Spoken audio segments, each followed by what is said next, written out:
This shir is being dedicated for Yeshua Klali V'Ruchani, for Aaron Shmuel Ben Zisa Esther. Parshat Pekudei, Parshat, the Shabbat of Chazak, the end of Sefer Shemot, was once again talks about the inyanim of the Mishkan, and here we have the grand finale, telling how Klal Yisrael did everything, Kasher Tziva Hashem and Moshe. And we have, toward the end of when all the things were gathered together, the Chumash tells us, 39th chapter, like everything that Hashem commanded Moshe, so did the children of Israel perform all the labor. Moshe saw the entire work, and behold, they had done it as Hashem had commanded. So they had done. And Moshe blessed them. Vayivarech osam Moshe. So the Medrash wants to know, what was the bracha that Moshe Rabbeinu blessed Klal Yisrael at this moment? What an exalted moment. The moment when he saw that everything had been done as was per commanded.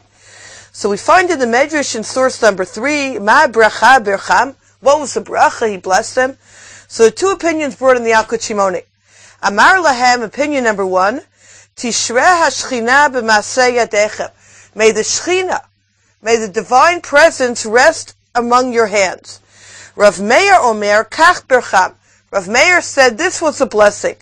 Hashem Elokei avotechem Yosef alechem kachem elef pa'amim. May Hashem should grant and increase you like who you are, elef pa'amim, 1,000-fold. I'd like to focus in on the first opinion, what the bracha is, that the Shechina, the divine presence, should rest on their hands. This is in fact the opinion which Rashi quotes in source number 2. Rashi said, may it be God's will that the Shechina rest upon your hand. And the verse, and this is a verse that we say on Motzei Shabbos, may the pleasantness of my Lord, V'noam Hashem Elokeinu, our God, be upon us, our handiwork may He establish for us, our handiwork may He establish. And this is the bracha that Moshe Rabbeinu blessed Klal Yisrael at this moment. If we take this first opinion, right, we need to leave room for shears for many years in Mirz Hashem to look at the second opinion. But if we take a look at the first opinion, that the bracha is Yehi Ratzon, that the Shechina, the divine presence, should rest upon your hands. So the obvious question, which the Mefarshim all, or most of them, immediately jump up and ask, is the question which is so beautifully articulated in the Nos Desha in source number 4. He says, Yesh l'chara lavin, eza bracha mevarech otam kan Moshe Rabbeinu alav shalom. What's the bracha that Moshe Rabbeinu is giving them here? And it's interesting, the Nos Desha points out that this was the same bracha that was given to them the day that the Mishkan was consecrated, waiting for the fire to come down from heaven.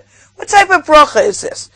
Halo kol matarat hakamat hamishkan, was not the whole purpose of the building of the Mishkan.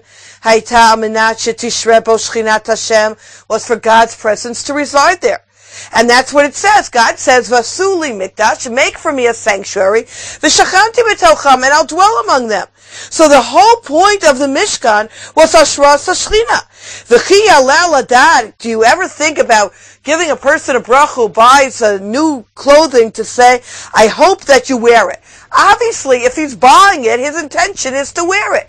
Obviously, if they're making a Mishkan L'Shem Hashem, the intention is for God to dwell in among them. So what's the bracha when we say, Moshe Rabbeinu is saying, I hope that Hashem Shechina dwells among you? Obviously, that's why they built the Mishkan, for Hashem Shechina to dwell among them. What type of bracha is this? Is this not a given that Hashem Shechina would dwell among them? It doesn't say al t'nai, on condition if you do A, B, and C. It says, build for me a mikdash, and my presence will dwell among you. Why was it necessary for Moshe Rabbeinu to give them this bracha? I'd like to take a look. Baruch Hashem, there's multiplicity of approaches in Chumash. I'd like to take a look at 5 approaches, some to dwell on more in depth, some just to mention, but to try to get an overall perspective of this question. And again, our vision, our eye is how can we learn from this for our lives. I'd like to start with Limudei Nisan in source number 3, where he says, V'nireh lomar Shelimdunu HaTorah, shekasher naseh davar gadol v'nachutz. We learn here that the Chumash is telling us that when you want to accomplish something great, im ein b'nei adam makirim en nechitzuto v'chashivuto, harehu kilu lo nasa. If no one's going to appreciate and recognize what happens, it's as if it hasn't happened. Like Avraham Avinu says, when he's talking to Eliezer, that originally Hashem was Elokei HaShamayim, the God of the heaven. Well, is God not also the God of the earth? Of course he's the God of the earth. But since no one's going to recognize him as God of the earth, it's as if he's not God of the earth. So likewise here he says, when was the Malacha really finished? When do we get the shame, the name, that this is the Mishkan complete? Kibshebircha Moshe Rabbeinu.